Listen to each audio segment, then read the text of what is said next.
വേഗമരുന്നവനായ യേശു കർത്താവിൻ്റെ നാമത്തിൽ ഈ പ്രോഗ്രാമിലേക്ക് ഞാൻ ഏവരെയും സ്വാഗതം ചെയ്യുന്നു. കഴിഞ്ഞ ദിവസങ്ങളിലെ മെസ്സേജുകളെല്ലാം നിങ്ങൾക്ക് വളരെ അനുഗ്രഹമായി എന്ന് വിളിച്ചറിയിച്ചതിൽ വളരെയധികം സന്തോഷമുണ്ട്. ഇന്ന് നിങ്ങൾ കേൾക്കാൻ പോകുന്ന ഒരു മെസ്സേജ് യേശു കർത്താവിനെ നിങ്ങൾക്കറിയാവുന്ന അറിവിൻ്റെ നിലവാരം എന്നുള്ളൊരു വിഷയമാണ്. ഇപ്പോൾ പലർക്കും യേശു കർത്താവിനെ അറിയാം. ചിലർ പ്രവാചകനായി കണ്ടിട്ടുണ്ട്, ചിലർ ഒരു അത്ഭുതം പ്രവർത്തിക്കുന്നവനായി കണ്ടിട്ടുണ്ട്. ഞാനും നിൻ്റെ കൂടെ പോരട്ടൊന്നും ഒരുത്തൻ ചോദിച്ചു. കാരണം യേശു കർത്താവ് ചെയ്യുന്ന അത്ഭുതങ്ങളെ കണ്ടപ്പോൾ അവർക്കും കൂടെ തോന്നി കൊള്ളാം, അത്രയേ ഉള്ളൂ. പക്ഷേ ചിലവർക്കതൊന്നും മനസ്സിലായില്ല. പ്രത്യേകിച്ച് ഒരു സ്ത്രീ മറിയ, സ്വച്ഛജടാംസി മാംസം അല്ലെങ്കിൽ ചില സുവിശേഷത്തിൽ പറഞ്ഞിരിക്കുന്ന പരിമള തൈലം കുടമുടച്ചിട്ട് യേശു കർത്താവിൻ്റെ കാൽക്കൽ അതൊഴിച്ചിട്ട് മുടി കൊണ്ട് തുവർത്തിയ ഒരു കാര്യം നമുക്ക് ബൈബിളിൽ കാണാൻ കഴിയും. അപ്പോൾ കൂടെ ഉള്ള ശിഷ്യന്മാർ വരെ ചോദിച്ച ചോദ്യമുണ്ട്, ഇത്രയും കോസ്റ്റ്ലി ആയൊരു സംഗതി എത്ര ദരിദ്രന്മാർക്ക് അത് കൊടുക്കാമായിരുന്നു, പക്ഷേ ഇത് ചെയ്തത് ഇത്ര അനാവശ്യമായി പോയി എന്നൊരു കാര്യം പറഞ്ഞപ്പോൾ യേശു കർത്താവ് പറഞ്ഞു, ദരിദ്രന്മാർ എപ്പോഴും നിങ്ങളുടെ കൂടെ ഉണ്ട്, പക്ഷേ അവൾ എൻ്റെ ശവസംസ്കാരത്തിനായി ചെയ്തു. അങ്ങനെ പറഞ്ഞാൽ ഇനി ഞാൻ മരിക്കത്തില്ലെന്ന് ഉറപ്പായി. ബാക്കിയുള്ളവരെല്ലാം ശവസംസ്കാരത്തിന് വേണ്ടി സൂക്ഷിച്ചതെന്നും അവർക്ക് ചെയ്യാൻ കഴിഞ്ഞില്ല. അവർ ഈ സംസ്കാരത്തിന് വേണ്ടി ചെയ്യാൻ വെച്ചിരിക്കുന്ന ഈ സ്പൈസസും എണ്ണയും കാര്യങ്ങളൊന്നും അതുകൊണ്ട് അന്വേഷിച്ച് വന്നപ്പോൾ അവനവിടെ ഇല്ല എന്നാണ് അറിഞ്ഞത്. പക്ഷേ ഈ മറിയയ്ക്ക് നേരത്തെ അറിയാം ഇത് മരിച്ചു കഴിഞ്ഞതിന് ശേഷം ചെയ്യാൻ പറ്റത്തില്ല. കാരണം അവൻ മരിക്കത്തില്ല, മരിച്ചാൽ ഉയർക്കുമെന്ന് നന്നായിട്ടൊരു വെളിപ്പാട് കിട്ടിയ വ്യക്തിയായിരുന്നു മറിയ. അതുകൊണ്ട് യേശു കർത്താവ് പറഞ്ഞു, അവളെ വിട്, അവളെൻ്റെ ശവസംസ്കാരത്തിന് വേണ്ടി ചെയ്തു എന്ന് നിങ്ങളങ്ങ് അറിഞ്ഞുകൊള്ളുവാൻ മാത്രം പറഞ്ഞു. അപ്പോൾ യേശു കർത്താവിനെ കാണാൻ വന്ന പലരെയും കൂടെ ഉള്ളവരെല്ലാം ശാസിച്ചിട്ടും ആ വന്നവർ യേശു കർത്താവിനെ കണ്ടേ പോയുള്ളൂ. അതിൽ ഒന്നാമത്തെ ഉദാഹരണമാണ് ഒരു യവന സൊറിഫിനിക്ക കനാന്യ സ്ത്രീ. മകൾക്ക് ഭൂതോപദ്രവം കഠിനമായപ്പോൾ യേശുവിൻ്റെ അടുക്കൽ വരികയും ശിഷ്യന്മാർ ആദ്യം സമ്മതിക്കാതെ അവസാനം യേശുവിൻ്റെ അടുക്കൽ ചാടി വീണ് ദാവീദ് പുത്ര എന്ന് വിളിച്ചപ്പോൾ യേശു കർത്താവ് മക്കളുടെ അപ്പം ഇട്ട് നായ്ക്കുട്ടികൾക്ക് ഇട്ട് കൊടുക്കുന്നത് ശരിയല്ല എന്നൊക്കെ പറഞ്ഞപ്പോൾ എന്തൊക്കെ വേണമെങ്കിൽ നീ പറഞ്ഞോ, പക്ഷേ നിൻ്റെയിലാണ് വിടുതൽ, നീ ആരാണെന്ന് എനിക്ക് മനസ്സിലായിരിക്കുന്നു, അതുകൊണ്ട് ദാവീദ് പുത്ര എന്ന് നിലവിളിച്ചപ്പോൾ യേശു കർത്താവ് പറഞ്ഞു, ഇവളുടെ വിശ്വാസം വലിയത്. ഒരുപാട് അത്ഭുതങ്ങൾ നടന്നിരിക്കുന്ന കഫർന്നഹൂമിൽ ശതാധിപനെ തൻ്റെ ബാല്യക്കാരന് സുഖമില്ലാതെ കിടക്കുന്ന സമയത്തും യേശു കർത്താവിനെ ഭവനത്തിലേക്ക് ക്ഷണിച്ച ശതാധിപൻ യേശു കർത്താവ് വീടിൻ്റെ അരികത്തെത്താറായപ്പോൾ അദ്ദേഹത്തിന് സംഗതി മനസ്സിലായി, ഇത് വെറും ഒരു യഹൂദനല്ല, യേശു കർത്താവ് ആരാണ് യേശു കർത്താവ്. അതുകൊണ്ട് പറഞ്ഞു, എൻ്റെ പുരയ്ക്കകത്ത് നീ വരുവാൻ ഞാൻ യോഗ്യനല്ലാത്തത് കൊണ്ട് നീ അവിടുന്ന് ഒരു വാക്ക് കൽപ്പിച്ചാൽ എൻ്റെ ബാല്യക്കാരന് സൗഖ്യമാകും. യേശു കർത്താവ് അപ്പോഴും പറഞ്ഞത്, ഈ ജാതീയൻ അവൻ്റെ വിശ്വാസം വലിയത്. അപ്പം ഇങ്ങനെ പലതരത്തിലുള്ള വിശ്വാസത്തെക്കുറിച്ച് ബൈബിളിൽ എഴുതിയിട്ടുണ്ട്. അതിൽ 2 സ്ഥലത്ത് വലിയ വിശ്വാസം എഴുതി. അത് രണ്ടും യേശു കർത്താവ് ആരാണെന്ന് യഥാർത്ഥമായി മനസ്സിലാക്കിയ 2 വ്യക്തികളാണ്. യേശു കർത്താവിൻ്റെ വരവിൻ്റെ മുമ്പേ ഒരു 400 വർഷം അതിന് മുമ്പേ അവസാനം പ്രവചിച്ചു പോയ പ്രവാചകൻ മാലാക്കിയാണ്. അപ്പോൾ ആ മാലാക്കി ജീവിച്ചിരുന്നത് ഏകദേശം യേശു കർത്താവ് വരുന്നതിൻ്റെ 400 വർഷങ്ങൾക്ക് മുമ്പാണ്. ആ 400 വർഷങ്ങൾക്ക് മുമ്പ് ആ പ്രവാചകൻ പ്രവചിച്ചതിന് ശേഷം ഒരു 400 വർഷം സൈലൻറ്റ് പീരീഡായിരുന്നു. പിന്നെയാണ് സ്നാപകൻ യോഹന്നാൻ ആ സൈലൻസിനെ ബ്രേക്ക് ചെയ്തിട്ട് രംഗത്തിലേക്ക് വരുന്നത്. ഈ സാഹചര്യത്തിലൊന്നും യേശു കർത്താവിനെ കുറിച്ച് കേൾക്കാനോ അറിയുവാനോ യാതൊരു സാഹചര്യങ്ങളില്ലാത്ത സമയത്താണ് ഒരു സ്ത്രീ യേശു കർത്താവിൻ്റെ വർത്തമാനം കേട്ടു. അവൾക്ക് 12 വർഷം ബ്ലഡ് ഇഷ്യൂ ആയിരുന്നു. അപ്പോൾ ആ ബ്ലീഡിംഗ് ഉള്ള സ്ത്രീ യേശു കർത്താവിൻ്റെ വർത്തമാനം കേട്ടപ്പോൾ യേശു കർത്താവിനെ തൊടാൻ വന്നു. അതൊക്കെ വലിയൊരു കാര്യമാണ്. അപ്പോൾ ഇന്നത്തെ മെസ്സേജ് ഞാനത് പറയുന്നുണ്ട്. അനേകർ യേശു കർത്താവിനെ തൊട്ടു, ആ തൊട്ടവരിലേക്കൊന്നും ശക്തി പോയിട്ടില്ല. പക്ഷേ യേശു കർത്താവിൽ നിന്ന് സൗഖ്യമല്ല, ശക്തി പുറപ്പെട്ടത് ഒരേ ഒരു വ്യക്തിയിലേക്കാണ്. ദർശനത്തിലൂടെ തൊട്ടവരിലേക്ക് ശക്തി പുറപ്പെട്ടു. അപ്പോൾ ഇന്നത്തെ മെസ്സേജ് നിങ്ങൾക്കത് മനസ്സിലാവും. ഇനി മെസ്സേജ് കേൾക്കുക. തീർച്ചയായിട്ടും ഈ ഒരു മെസ്സേജ് നിങ്ങൾക്ക് വലിയൊരു ബ്ലെസ്സിങ് ആയി മാറും. യേശു കർത്താവിൻ്റെ കാലത്ത് യേശു കർത്താവിൻ്റെ കൂടെ ഒരുപാട് പേര് വെറുതെയും വേണ്ടാതെയും പിറകെ കൂടി. പുരുഷാരമുണ്ടായിരുന്നു, അപ്പോസ്തലന്മാരുണ്ടായിരുന്നു, ശിഷ്യന്മാരുണ്ടായിരുന്നു. ഏതാണെന്നറിയാതെ അത്ഭുതങ്ങൾ കാണാനുള്ളവരുണ്ടായിരുന്നു, വിടുതൽ കിട്ടാനുള്ളവരുണ്ടായിരുന്നു, തൊടാനുള്ളവരുണ്ടായിരുന്നു, അവൻ തൊടുമോന്ന് ആഗ്രഹിച്ചവരുണ്ടായിരുന്നു, ചോദ്യം ചോദിക്കാനുള്ളവരുണ്ടായിരുന്നു, അടയാളങ്ങൾ കാണിക്കാൻ പറഞ്ഞവരുണ്ടായിരുന്നു, കുറ്റം കണ്ടുപിടിക്കാൻ ഓരോരുത്തരെ കൊണ്ടുവന്നിട്ട് ഇവരെ ആരെന്നറിയാമോ എന്നറിയാൻ നോക്കി, കുറ്റം ചെയ്തവരെ ശിക്ഷിക്കാൻ വേണ്ടി യേശുവിൻ്റെ അടുക്കൽ കൊണ്ട് അങ്ങനെ ഒരുപാട് കൂട്ടർ യേശുവിൻ്റെ അടുക്കൽ ചെല്ലുവാനിടയായി. ചിലവർ യേശുവിനെ അപേക്ഷിക്കാൻ ചെന്നു, ചിലവർ യേശുവിനോട് പട്ടണം വിട്ടുപോകാൻ പറഞ്ഞു. അങ്ങനെ ഒരുപാട് സംഭവങ്ങൾ നമുക്ക് ബൈബിളിൽ കാണാൻ പറ്റും. പക്ഷെ ഇന്നത്തെ ചോദ്യം, ആരാണവൻ? യേശുവിനെ അറിഞ്ഞോ എന്ന് ചോദിച്ചാൽ കേട്ടിട്ടുണ്ട്, അറിയാം, ചിലർക്ക് അറിയത്തില്ല. അങ്ങനെ പല കാറ്റഗറിയാണ്. മത്തായിയുടെ സുവിശേഷത്തിൽ 16-ാം അധ്യായം, യേശു ഫിലിപ്പിന്റെ കൈസരിയയുടെ പ്രദേശത്ത് എത്തിയ ശേഷം തന്റെ ശിഷ്യന്മാരോട് ജനങ്ങൾ മനുഷ്യപുത്രനെ ആർ എന്ന് പറയുന്നു എന്ന് ചോദിച്ചു. വളരെ ശ്രദ്ധിക്കുക. 1 ജനങ്ങൾ, 2 മനുഷ്യപുത്രനെ. ജനങ്ങൾ മനുഷ്യപുത്രനെ ആർ എന്ന് പറയുന്നു എന്ന് ചോദിച്ചു. ചിലർ യോഹന്നാൻ സ്നാപകനെന്നും മറ്റു ചിലർ ഏലിയാവെന്നും വേറെ ചിലർ യിരെമ്യാവോ പ്രവാചകന്മാരിൽ ഒരുത്തനോ എന്നും പറയുന്നു എന്ന് അവർ പറഞ്ഞു. നിങ്ങളോ? ഓരോരുത്തർക്ക് യേശു കർത്താവ് ആരാന്ന് ചോദിച്ചപ്പോൾ, മനുഷ്യപുത്രനെ കുറിച്ച് ചോദിച്ചപ്പോൾ, ചിലവർ യോഹന്നാൻ, ചിലവർ ഏലിയാവ്, ചിലവർ യിരെമ്യാവ് അല്ലെങ്കിൽ ഏതെങ്കിലും പ്രവാചകന്മാർ, അങ്ങനെ എന്തെങ്കിലുമൊക്കെ അവർക്ക് മനസ്സിലായിട്ടുണ്ട്. അവരത് പറഞ്ഞു. നിങ്ങളോ എന്നെ ആർ എന്ന് പറയുന്നു എന്ന് അവൻ ചോദിച്ചതിന് ശീമോൻ പത്രോസ്, നീ ജീവനുള്ള ദൈവത്തിന്റെ പുത്രനായ ക്രിസ്തു എന്ന് ഉത്തരം പറഞ്ഞു. ഓക്കെ, ജീവനുള്ള ദൈവത്തിന്റെ പുത്രനായ ക്രിസ്തു. യേശു അവനോട്, ബെറിയോന ശീമോനെ, നീ ഭാഗ്യവാൻ, ജഡരക്തങ്ങളല്ല സ്വർഗസ്ഥനായ എൻ്റെ പിതാവത്രേ നിനക്ക് ഇത് വെളിപ്പെടുത്തിയത്. നീ പത്രോസ് ആകുന്നു. ഈ പാറമേൽ ഞാൻ എൻ്റെ സഭയെ പണിയും, പാതാള ഗോപുരങ്ങൾ അതിനെ ജയിക്കുകയില്ല എന്ന് ഞാൻ നിന്നോട് പറയുന്നു. സ്വർഗരാജ്യത്തിന്റെ താക്കോൽ ഞാൻ നിനക്ക് തരുന്നു. നീ ഭൂമിയിൽ കെട്ടുന്നതൊക്കെയും സ്വർഗത്തിൽ കെട്ടപ്പെട്ടിരിക്കും, നീ ഭൂമിയിൽ അഴിക്കുന്നതൊക്കെയും സ്വർഗത്തിൽ അഴിഞ്ഞിരിക്കും എന്ന് ഉത്തരം പറഞ്ഞു. സ്വർഗരാജ്യത്തിന്റെ താക്കോൽ നിനക്ക് തരുന്നു.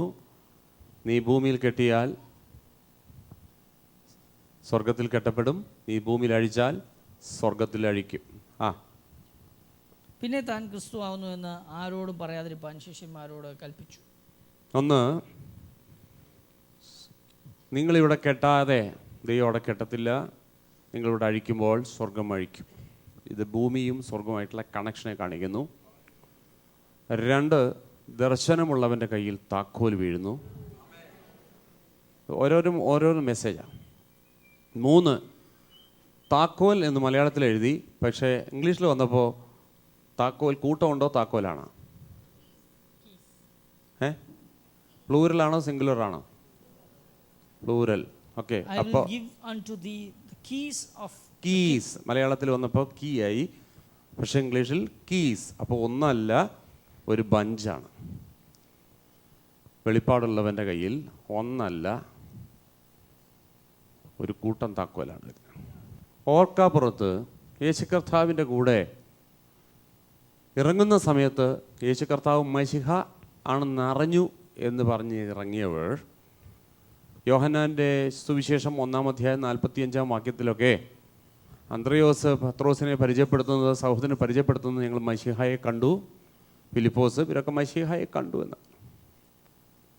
മശിഹായെ കണ്ടെന്ന് പറഞ്ഞാൽ പ്രവചന പുസ്തകത്തിൽ എഴുതിയ യേശു കർത്താവ് വരുന്നതിന് മുമ്പേ വർഷങ്ങൾക്ക് പിറകെ, 400, 700, 1000 വർഷങ്ങൾക്ക് പിറകെ യേശു കർത്താവിൻ്റെ വരവിനെക്കുറിച്ച് എഴുതിയത്, അവനെ ഞങ്ങൾ കണ്ടു, പ്രവചന പുസ്തകത്തിൽ എഴുതിയവനെ കണ്ടു, പരിചയപ്പെട്ടു, അവരെ ഞങ്ങൾ കണ്ടു എന്നൊക്കെ വിശ്വസിച്ചവരാണ്. പക്ഷേ അങ്ങനെ പ്രവചന പുസ്തകത്തിൽ എഴുതിയിട്ടുണ്ടെങ്കിൽ യേശു കർത്താവ് മരണത്തെക്കുറിച്ച് ശിഷ്യന്മാരോട് പറഞ്ഞപ്പോൾ അവരയ്യോ നിനക്കങ്ങനെ സംഭവിക്കരുത്, അവർക്ക് ദുഃഖമായി. സത്യത്തിൽ ദർശനമുള്ളവനാണെങ്കിൽ ഇതൊന്നും പറ്റത്തില്ല.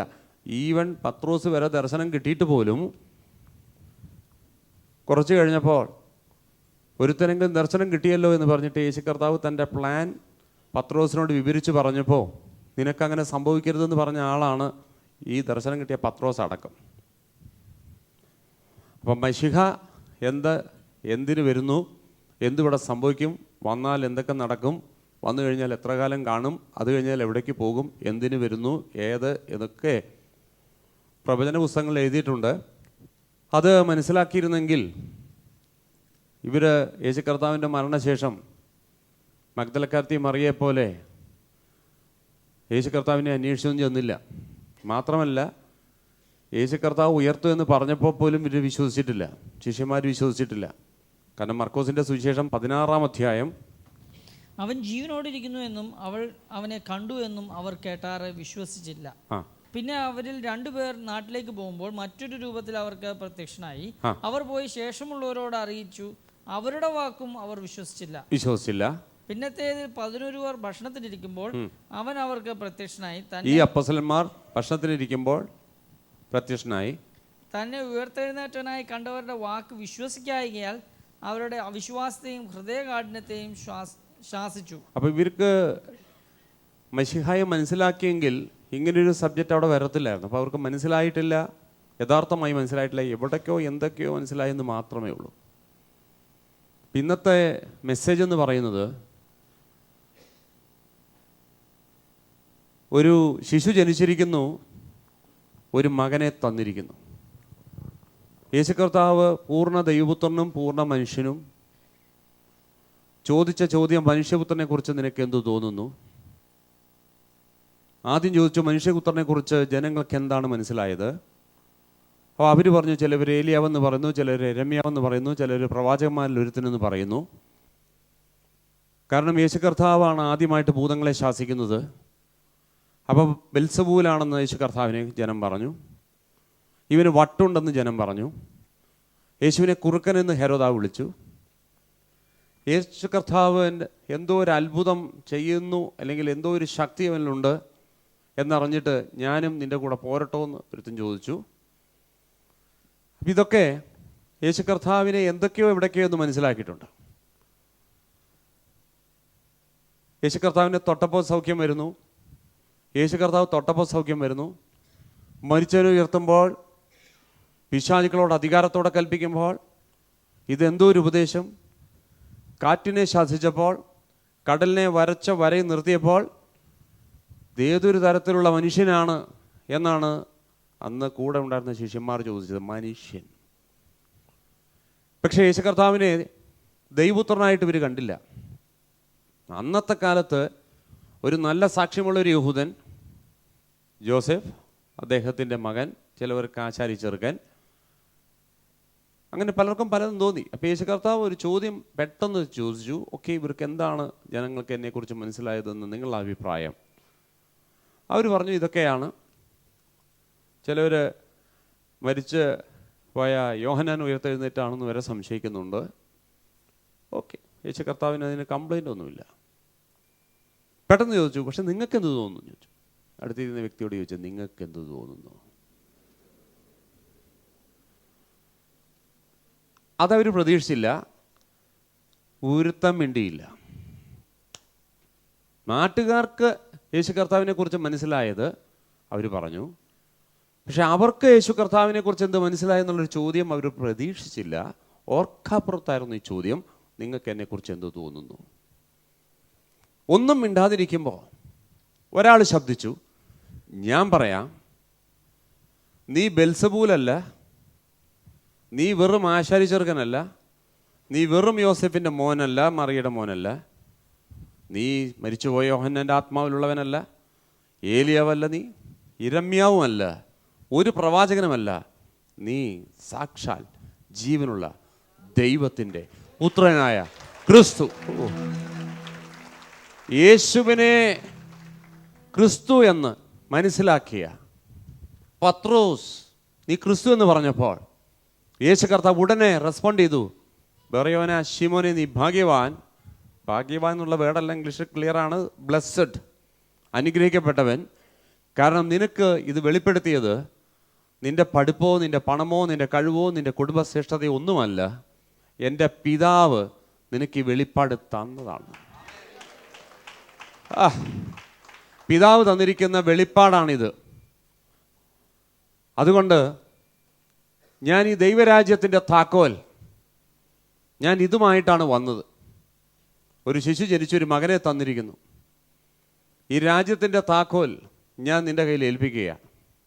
താക്കോല് തരുന്നത് ഒരു വ്യക്തിയുടെ മേലല്ല, കയ്യിലല്ല, ദർശനമുള്ളവൻ്റെ കയ്യിലാണ്. യെസ്, ഒരു വ്യക്തിയുടെ കയ്യിലല്ല. പത്രോസിന് മാത്രമേ അന്ന് ദർശനമുണ്ടായുള്ളൂ. കൂടെ ഉള്ളവരൊന്നും സംസാരിച്ചില്ല. അഥവാ പത്രോസിൻ്റെ കൂട്ടത്തിൽ അവരും കൂടെ ഇത് പറഞ്ഞിരുന്നെങ്കിൽ അവർക്കൊക്കെ കിട്ടുമായിരുന്നു ഈ താക്കോൽ. ജഡരക്തങ്ങളല്ല നിനക്കിത് വെളിപ്പെടുത്തിയത്, സ്വർഗസ്ഥനായ എൻ്റെ പിതാവത്രേ. ഉടനെ പറഞ്ഞു, നീ ഭൂമിയിൽ കെട്ടിയാൽ, ആ വാക്യം ഒന്നുകൂടെ വായിച്ചേ. ഈ ഭൂമിയിൽ കെട്ടുന്നതൊക്കെയും സ്വർഗത്തിൽ കെട്ടപ്പെട്ടിരിക്കും, നീ ഭൂമിയിൽ അഴിക്കുന്നതൊക്കെയും സ്വർഗത്തിൽ അഴിഞ്ഞിരിക്കും എന്ന് ഉത്തരം പറഞ്ഞു. ഓക്കെ, അധികാരത്തിന്റെ ദൈവരാജ്യത്തിന്റെ താക്കോൽ ഞാൻ നിനക്ക് ഹാൻഡ് ഓവർ ചെയ്യുക. ഓക്കെ, ഇന്ന് ഈ താക്കോൽ ഇതിൻ്റെ അകത്തിരിക്കുന്ന ഓരോ കുഞ്ഞിനും തരുവാൻ ദൈവം ശക്തനാണ്. യെസ്, ചിലവരുടെ കയ്യിൽ ഈ താക്കോൽ കിട്ടിയിട്ടുണ്ട്. ചിലവർ ഈ അരയിൽ ഈ താക്കോൽ ബഞ്ച് തൂക്കിയിട്ട് നടക്കുകയാണ്. ചിലവർ അതിൻ്റെ മാസ്റ്റർ കീ കിട്ടിയപ്പോൾ ഫ്രണ്ട് ഡോർ തുറന്നിട്ട് അകത്തിരിക്കുകയാണ്. പക്ഷേ അതിൻ്റെ അകത്ത് ഒരുപാട് വേറെ റൂമുകളുണ്ട്. അതിൻ്റെ കീകളെല്ലാം ഇതിൻ്റെ അകത്തുണ്ട്. അതുകൊണ്ടാണ് കീ അല്ല, കീസാണ്. ഒരു റൂം തുറന്നാൽ സമ്പത്ത്, ഒരു റൂം തുറന്നാൽ സമാധാനം, ഒരു റൂം തുറന്നാൽ സൗഖ്യം, ഒരു റൂം തുറന്നാൽ വിടുതൽ. പക്ഷേ നമുക്കിത് ഓപ്പറേറ്റ് ചെയ്യാൻ അറിയാത്തത് കൊണ്ട് ഫ്രണ്ട് റൂമിലെ സോഫയിൽ നീ കിടക്കാൻ തുടങ്ങിയിട്ട് വർഷങ്ങളായി. ഒരിക്കൽ സിനഗോഗിൽ യേശു കർത്താവ് ശുശ്രൂഷിക്കാൻ ചെന്നപ്പോൾ ഒരു സ്ത്രീ, കൂനിയായൊരു സ്ത്രീയെ യേശു കർത്താവ് കണ്ടു. യേശു കർത്താവ് പെട്ടെന്ന് ചോദിച്ചു, ഇവൾ എന്തിനാണ് ഇങ്ങനെ കൂനിയായിട്ട് ജീവിക്കുന്നത്? ദൈവാലയത്തിലാണ് ഇവൾ വന്നിരിക്കുന്നത്. ഇവൾ ഇങ്ങനെ കൂനിയാകുന്നതിൻ്റെ കാരണം ഇവൾക്ക് അറിവില്ലാത്തത് കൊണ്ടാണ്. ഇത് ഓപ്പറേറ്റ് ചെയ്യുവാൻ, ദൈവരാജ്യം എങ്ങനെ ഓപ്പറേറ്റ് ചെയ്യുന്ന ഇവൾക്ക് അറിയത്തില്ല. ലീഗലി ഇവൾക്ക് അങ്ങനെ ചെയ്യേണ്ട കാര്യമില്ല. ഇവൾക്ക് സത്യത്തിൽ നിവർന്നു നിൽക്കാം. ആമേൻ. നീ അബ്രഹാമിൻ്റെ സന്തതിയാണെങ്കിൽ നിനക്ക് ഈ ഗതികേടില്ല, നിനക്ക് നിവർന്നു നിൽക്കാം. അതുകൊണ്ട് അവളോട് പറയുക, അവളോട് നിവർന്നു നിൽക്കാൻ പറ. അവളോട് നിവർന്നു നിൽക്കാൻ പറ. ആ കൊച്ച് നിവർന്നു നിന്നു. കാരണം അവളുടെ അവകാശത്തെക്കുറിച്ച് ഒരാൾ പരിചയപ്പെടുത്തിയപ്പോൾ. പിശാചിൻ്റെ ഏറ്റവും വലിയ തന്ത്രം, നിങ്ങൾ അനുഭവിക്കുന്ന രോഗങ്ങൾ, നിങ്ങൾ അനുഭവിക്കുന്ന കടഭാരങ്ങൾ, ഇതെല്ലാം ദൈവം നിങ്ങളെ സ്നേഹിച്ചതുകൊണ്ട് നിങ്ങൾ അഹങ്കരിക്കാതിരിക്കാൻ തന്നതാണെന്ന് പറഞ്ഞാൽ ഞങ്ങളത് വിശ്വസിക്കത്തില്ല. എൻ്റെ പ്രിൻസിപ്പിൾ, എൻ്റെ ദർശനമല്ലേ എൻ്റെ സഭയിൽ ഞാൻ പറയത്തുള്ളൂ. ഞങ്ങളത് വിശ്വസിക്കുന്നില്ല. ആരെങ്കിലും അത് വില കൊടുത്ത് അവരുടെ സ്വന്തമാക്കി വെച്ചാൽ അത് അവർ പ്രസംഗിക്കട്ടെ, ഞങ്ങളുടെ വിഷയമല്ല. ഞങ്ങൾ ദാരിദ്ര്യത്തിൽ വിശ്വസിക്കുന്നവരല്ല, ഞങ്ങൾ സമൃദ്ധിയിൽ വിശ്വസിക്കുന്നവരാണ്. ഞങ്ങൾ രോഗത്തിൽ വിശ്വസിക്കുന്നവരല്ല, ഞങ്ങൾ സൗഖ്യത്തിൽ വിശ്വസിക്കുന്നവരാണ്. ഞങ്ങൾ ശാപത്തിൽ വിശ്വസിക്കുന്നവരല്ല, ഞങ്ങൾ അനുഗ്രഹത്തിൽ വിശ്വസിക്കുന്നവരാണ്. ഞങ്ങൾ തകർച്ചയിലും തോൽവിയും വിശ്വസിക്കുന്നവരല്ല, ഞങ്ങൾ ഉയർച്ചയും ഉന്നതിയും വിശ്വസിക്കുന്നവരാണ്. അത് മനസ്സിലാക്കുന്നവർ കൈകളടിച്ച് ദൈവത്തെ സ്തുതിച്ചേ. യേശുവിന്റെ നാമത്തിൽ, യേശുവിന്റെ നാമത്തിൽ, യേശുവിന്റെ നാമത്തിൽ. ചിലവര് യേശു കർത്താവിനെ മനസ്സിലാക്കി. പക്ഷേ യേശു കർത്താവ് വന്നതെന്തിന്? കഴിഞ്ഞ ക്രിസ്മസിൻ്റെ മെസ്സേജിൽ ഞാനത് പ്രത്യേകിച്ച് പറഞ്ഞു. യേശു കർത്താവ് രാജാവായി പിറന്നവനെ കാണാൻ എല്ലാവരും പോയി. പക്ഷേ രാജാവ് കൊണ്ടുവന്ന സമ്മാനം ആർക്കും വേണ്ട. ആമേൻ. ആ പാക്കറ്റ് എല്ലാവരും സ്വീകരിച്ചു. അതിൻ്റെ അകത്തുള്ളതിനെ ആരും മനസ്സിലാക്കിയില്ല. അതിൻ്റെ അകത്തൊരു സ്പിരിറ്റ് ഉണ്ട്. Hallelujah, hallelujah. അതിൻ്റെ അകത്തൊരു സ്പിരിറ്റ് ഉണ്ട്. ഇത് തുറന്നു നോക്കാതെ മരിച്ചു പോകുന്നതിനെക്കുറിച്ച് ഒരു ഡോക്യുമെൻ്ററി കൂടെ ഞാനന്ന് കാണിച്ചു. ആമീൻ. ഇത് എല്ലാവർക്കും ഇത് കാണിച്ചു കൊടുത്തിട്ട് ആ ഗിഫ്റ്റിനെ കാണിച്ചു കൊടുത്തു. പക്ഷെ അതിൻ്റെ അകത്തുള്ളത് ആമേൻ മരിച്ചു കഴിഞ്ഞപ്പോൾ, ആമേൻ, അപ്പോഴാണ് ആമേൻ ബാക്കിയുള്ളവർ തുറന്നു നോക്കിയപ്പോഴാണ് ഇത്രയും ഇതിൻ്റെ അകത്തുണ്ടായിരുന്നെന്ന് അവരറിഞ്ഞത്. പക്ഷേ ആ ഗിഫ്റ്റ് തുറന്നു നോക്കാത്തോടത്തോളം കാലം അവൻ ദരിദ്രനായി തീർന്നു. അവൻ്റെ 4 തലമുറയ്ക്ക് അനുഭവിക്കാനുള്ളത് ആ ഡോക്യുമെൻറ്റും കാര്യങ്ങളും താക്കോലും മുഴുവനും ആ ബോക്സിൻ്റെ അകത്തുണ്ടായിരുന്നു. അതുകൊണ്ട് അറിവില്ലാത്തത് കൊണ്ട് എൻ്റെ ജനം നശിക്കുന്നെന്ന് ദൈവത്തിൻ്റെ വചനത്തിൽ എഴുതി. ഇടയ്ക്കിടയ്ക്ക് ഞാൻ പരിചയപ്പെടുത്തി പ്രസംഗിക്കാറുള്ള 12 വർഷം സഫർ ചെയ്തിരിക്കുന്ന രക്തസ്രാവക്കാരതി, ഈ 12 വർഷം രക്തസ്രാവം കൊണ്ട് ഇരുട്ടിൽ അടയ്ക്കപ്പെട്ട വ്യക്തി പുറത്ത് വന്നാൽ ആരെങ്കിലും തൊട്ടാൽ അശുദ്ധമാക്കും എന്നുള്ള ശിക്ഷ കിട്ടിയാൽ എറിഞ്ഞു കൊല്ലുമെന്നുള്ള ഭീതി, അങ്ങനെ പുറത്ത് അബദ്ധവശാൽ പുറത്ത് വന്നാൽ ബൈ ചാൻസ് ആരെങ്കിലും കൂട്ടി തൊട്ടാൽ പ്രശ്നമാകുമെന്ന് പേടിച്ചിട്ട് ഇരുട്ടിൽ നിന്ന് പുറത്തു വരാതിരുന്ന ഒരു പെൺകൊച്ച് യേശുവിൻ്റെ വർത്തമാനം കേട്ടു. ഹല്ലേലൂയ. സമയക്കുറവുകൊണ്ട് ഞാൻ വാക്യത്തിലേക്ക് പോകുന്നില്ല. മാർക്കോസിൻ്റെ സുവിശേഷം 5-ാം അധ്യായം 21-ാം വാക്യം മുതൽ താഴേക്ക് വായിക്കുമ്പോൾ, യായിറോസ് പള്ളിപ്രമാണിയുടെ മകൾക്ക് രോഗം മൂർധന്യ അവസ്ഥയിൽ വന്നപ്പോൾ അവൾക്ക് വേണ്ടി പ്രാർത്ഥിക്കണമേ എന്ന് ഒരു പള്ളിപ്രമാണി യേശുവിൻ്റെ കാൽക്കൽ വന്ന് വീണ് അപേക്ഷിച്ചിട്ട് അവനുമായിട്ട് അവൻ്റെ വീട്ടിലേക്ക് പോകുന്ന സമയത്ത് വഴിയിൽ വെച്ച് ട്രാഫിക് ബ്ലോക്ക് ഉണ്ടാക്കിയ ഒരു പെണ്ണ്. അവൾ യേശുവിൻ്റെ വർത്തമാനം കേട്ടു. ഇന്നത്തെ പോലെ വാട്സാപ്പും ഫേസ്ബുക്കും സ്കൈപ്പും ഇൻ്റർനെറ്റും യൂട്യൂബും മറ്റുള്ള ടി വിയും കേബിളും ഒന്നും ഉള്ള കാലഘട്ടമല്ല. കൈകളിൽ ബൈബിൾ പോലും കൊണ്ടു നടക്കാൻ പറ്റാത്തൊരു കാലഘട്ടം. ആരുടെയും കൈകളിൽ ബൈബിളില്ല. അങ്ങനെ എന്തെങ്കിലും മെസ്സേജ് കേൾക്കണമെങ്കിൽ, ദൈവത്തിൻ്റെ വചനം കേൾക്കണമെങ്കിൽ സിനഗോഗിൽ പോയി കേൾക്കേണ്ട ഒരു സാഹചര്യത്തിൽ അവൾ യേശുവിൻ്റെ വർത്തമാനം കേട്ടു. എന്നാൽ ഇന്ന് എല്ലാ സൗകര്യങ്ങളും എല്ലാ സാഹചര്യങ്ങളും കയ്യിൽ മൊബൈലിൽ എന്തൊക്കെ ഡിവൈസസാണ് നമുക്ക് പോലും അറിയത്തില്ല. എത്ര വേർഷൻ വേണം, ഏതൊക്കെ ലാംഗ്വേജ് വേണം, എല്ലാം നിങ്ങളുടെ കയ്യിലുണ്ട്. പക്ഷെ നമുക്കിപ്പോഴും അറിയത്തില്ല അവൻ ആരാണെന്ന്. പക്ഷേ രക്തസാവക്കാരത്തി ഒന്നേ കേട്ടുള്ളൂ, അവൾക്ക് മനസ്സിലായി അവൻ ആരാണെന്ന് അവൾക്ക് മനസ്സിലായതോടുകൂടെ യേശുവിനെ കുറിച്ച് വർത്തമാനം കേട്ടപ്പോൾ അവൾ ആദ്യം പറഞ്ഞത്, ഇനി ഞാൻ പഴയ അവസ്ഥയിൽ കഴിയേണ്ട കാര്യമില്ല, ഇനി എനിക്ക് ഇരുട്ടിൽ കഴിയേണ്ട കാര്യമില്ല, എൻ്റെ ബാധ ഇനി എന്നെ ബാധിച്ചാൽ ആമേൻ അതിന് ഉത്തരവാദിത്വം, ആമേൻ അതിനെ ചോദ്യം ചെയ്യുവാൻ ഒരുവൻ വന്നിട്ടുണ്ടെന്ന്. ഓ ജീസസ്, ഒരുങ്ങിക്കോ, നിന്റെ വിടുതലിന് ഒരുങ്ങിക്കോ. ഓ റബ്ബകറ, വചനം നിന്നെ വിടുവിക്കും. വചനം കേട്ടവരുടെ മേൽ ആത്മാവ് വരും. വചനം നിന്നെ സ്വതന്ത്രരാക്കും. യെസ്.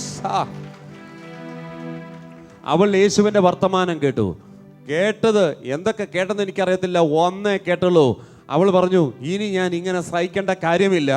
കാരണം അത് കേട്ട ഉടനെ അവൾ അവനെ കാണുവാൻ ഒരുങ്ങി. ഹല്ലേലൂയ. യേശു കർത്താവിനെ കാണുവാൻ ഈ പെണ്ണ് ഒരുങ്ങുന്ന സമയത്ത് വളരെ ശ്രദ്ധിക്കണം, സാഹചര്യങ്ങളൊന്നും അവൾക്ക് അനുകൂലമല്ല. കാരണം ഒരു സാധാരണ ഒരു മനുഷ്യനെ തൊട്ട് അശുദ്ധമാക്കിയാൽ ശിക്ഷ കിട്ടും. അങ്ങനെയാണെങ്കിൽ യഹൂദനെ തൊട്ടാൽ, അല്ലെങ്കിൽ ഒരു യഹൂദന്മാരുടെ കൂട്ടത്തെ തൊട്ടാൽ, അല്ലെങ്കിൽ പള്ളിപ്രമാണി പോകുന്ന സ്ഥലത്ത് വെച്ച് തൊട്ടാൽ ഇതൊക്കെ വലിയ പ്രശ്നമാണ്, വലിയ സീരിയസ് ഇഷ്യൂ ആകും. പക്ഷേ അതുകൊണ്ട് അവൾ ഡോക്ടറുടെ അടുക്ക പോയി അവളുടെ സമ്പാദ്യം മുഴുവനും ഡോക്ടർക്ക് കൊടുത്തു. എന്നിട്ട് അവൾക്ക് സൗഖ്യം വന്നിട്ടില്ല. അവളിപ്പോൾ അവശയാണ്, പരവശയാണ്. അവൾക്ക് രക്തം പോയിട്ട് ആകെ ക്ഷീണിതയാണ്. അവൾക്ക് പണമില്ല, പ്രതാപമില്ല, അവളെ ഒന്ന് ഇൻട്രൊഡ്യൂസ് ചെയ്യാൻ ഒരുത്തനുമില്ല. അതുകൊണ്ട് അങ്ങനത്തെ ഒരു സാഹചര്യത്തിൽ ഇരുട്ടിൽ കഴിയുന്ന അവൾക്ക് യേശു കർത്താവിൻ്റെ വർത്തമാനം കേട്ടപ്പോൾ അവൾ വീട്ടിൽ നിന്ന് പുറത്തേക്ക് ഇറങ്ങി. പലരും ചോദിച്ചു, എവിടേക്കാ വിറച്ച് കൊണ്ട് പോകുന്നത്? ചിലർ ചോദിച്ചു, ആരെ തൊടാനാണ് ഭാവം? പല പരിഹാസങ്ങളും അവൾ സഹിച്ചു. പക്ഷെ ആരോടും മറുപടി പറയാതെ അവൾ കേട്ടവൻ്റെ അടുക്കലേക്ക് അവൾ സ്റ്റെപ്പ് വെക്കുവാനിടയായി. അവൾ സ്റ്റെപ്പ് വെക്കുവാനിടയായി. അവൾ സ്റ്റെപ്പ് വെക്കുമ്പോൾ ആമേൻ ചിലരോടെങ്കിലും അവൾ പറഞ്ഞു, എനിക്കൊരു ലക്ഷ്യമുണ്ട്. ഞാൻ യേശു കർത്താവിൻ്റെ വാക്ക് ആമേൻ അവനെ കുറിച്ച് കേട്ടിരിക്കുന്നു. അവനെ തൊടുവാൻ അല്ലെങ്കിൽ അവനെ കാണുവാനാണ് ഞാൻ പോകുന്നത്. അവൻ ഈ വഴി പോകുന്നുണ്ടെന്ന് ഞാൻ അറിയുന്നു. അപ്പോൾ കേട്ടവർ പറഞ്ഞു കാണും, ആ പള്ളിപ്രമാണിയുടെ വീട്ടിൽ, യായിറോസിൻ്റെ വീട്ടിലേക്കാണ് പോകുന്നത്, ഞങ്ങളും അറിഞ്ഞിട്ടുണ്ട്. ഇന്ന സമയത്ത് ഈ വഴി പാസ്സാകും. പക്ഷേ ശ്രദ്ധിക്കുക, 1 പള്ളിപ്രമാണിയുടെ വീട്ടിലേക്കാണ് പോകുന്നത്. 2 ഒരു സമൂഹം അവൻ്റെ കൂടെ ഉണ്ട്. 3 ഒരു വ്യക്തിയെ കാണുവാനോ അവരെ സംസാരിക്കാനോ ഉള്ള സമയം കാണത്തില്ല. 4 വൻ ജനക്കൂട്ടമുണ്ട്. 5 നീ അശുദ്ധയാണ്, തൊടാൻ പറ്റത്തില്ല. എങ്ങനെ അവനെ കാണും? അവൾക്കതൊന്നും അറിയണ്ട. അവൾക്കൊരൊറ്റ ലക്ഷ്യമേ ഉള്ളൂ, അവനെ കാണുക, അവനെ തൊടുക. മെസ്സേജ് നിങ്ങൾക്ക് അനുഗ്രഹമായെന്ന് വിശ്വസിക്കുന്നു. ഞാൻ ഒരു വാക്ക് നിങ്ങൾക്ക് വേണ്ടി പ്രാർത്ഥിക്കാം. സർവശക്തനായ ദൈവമേ, ഇന്ന് പകൽക്കാലം ഈ മെസ്സേജ് അവർക്ക് അനുകൂലമായത് ഓർത്ത് ദൈവത്തെ സ്തുതിക്കുന്നു. യേശു കർത്താവ് ആരാണെന്ന് അവർക്ക് വ്യക്തമായി മനസ്സിലാക്കിയാൽ വിശുദ്ധ പത്രോസിൻ്റെ ലേഖനം 2-ാം അധ്യായത്തിൻ്റെ 2 പത്രോസിൽ അതിൽ 1-2 എഴുതിയിരിക്കുന്നത് പോലെ ദൈവത്തെക്കുറിച്ചുള്ള അറിവ് വർദ്ധിക്കുന്നതിനനുസരിച്ച് കൃപയും സമാധാനവും നിങ്ങളിൽ വർദ്ധിക്കുമാറാകട്ടെ എന്ന് പത്രോസ് പറയുവാനിടയായി. എൻ്റെ ജനം നശിക്കുന്നത് ഹോസിയ 4:6 പറഞ്ഞു, എന്നെക്കുറിച്ചുള്ള അറിവില്ലാത്തത് കൊണ്ടാണ്. അപ്പോൾ ദൈവത്തെക്കുറിച്ചുള്ള അറിവ്, അവൻ ആര് എന്ന് വ്യക്തമായി മനസ്സിലാക്കിയവർ. ചിലവർ ദൈവപുത്രനായിട്ട് കണ്ടില്ല, അവർ വെറും ഒരു മനുഷ്യപുത്രനായിട്ടേ കണ്ടിട്ടുള്ളൂ. അതുകൊണ്ടാണ് യേശു കർത്താവ് ഒരിക്കൽ കൈസരുടെ പ്രദേശത്ത് ചോദിച്ചൊരു ചോദ്യമുണ്ട്, മനുഷ്യപുത്രനെക്കുറിച്ച് നിങ്ങൾക്ക് എന്തു തോന്നുന്നു? അതിലാണ് പത്രോസ് പറഞ്ഞത്, ഈ മനുഷ്യപുത്രനേക്കാൾ നീ ദൈവപുത്രനാണ്. ആ വെളിപ്പാട് കിട്ടിയ പത്രോസിനോട് തമ്പുരാൻ പറഞ്ഞു, പറയുവാനാ ശിമോനെ, നീ ഭാഗ്യവാൻ, ജഡരക്തങ്ങളല്ല നിനക്ക് വെളിപ്പെടുത്തിയത്, സ്വർഗസ്ഥനായ എൻ്റെ പിതാവത്ര. അപ്പോൾ ദൈവത്തിൽ നിന്ന് ഇങ്ങനെ ഒരു വെളിപ്പാട് കിട്ടിയ വ്യക്തികൾക്ക് കർത്താവെ അധികാരത്തിൻ്റെ താക്കോൽ കൂടെ അവർക്ക് ലഭിക്കാനിടയാകണമെന്ന് പ്രാർത്ഥിക്കുന്നു. ഈ മെസ്സേജിൽ ദൈവത്തെ മനസ്സിലാക്കിയവർക്ക് കൃപയും സമാധാനവും വർദ്ധിക്കുമാറാകട്ടെ. സഹായിച്ചതിന് നന്ദി. അവരുടെ ബന്ധനങ്ങൾ, രോഗങ്ങൾ, ഏതെല്ലാം അവസ്ഥയിലൂടെ അവർ കടന്നു പോകുന്നു അതിൽ നിന്നെല്ലാം ഒരു മെച്ചപ്പെട്ട ഒരവസ്ഥയിലേക്ക് അവർക്ക് ഉയർച്ച ഉണ്ടാകട്ടെ. സഹായിച്ചതിന് നന്ദി. യേശുവിൻ നാമത്തിൽ തന്നെ സ്വകപിതാവേ, ആമേൻ.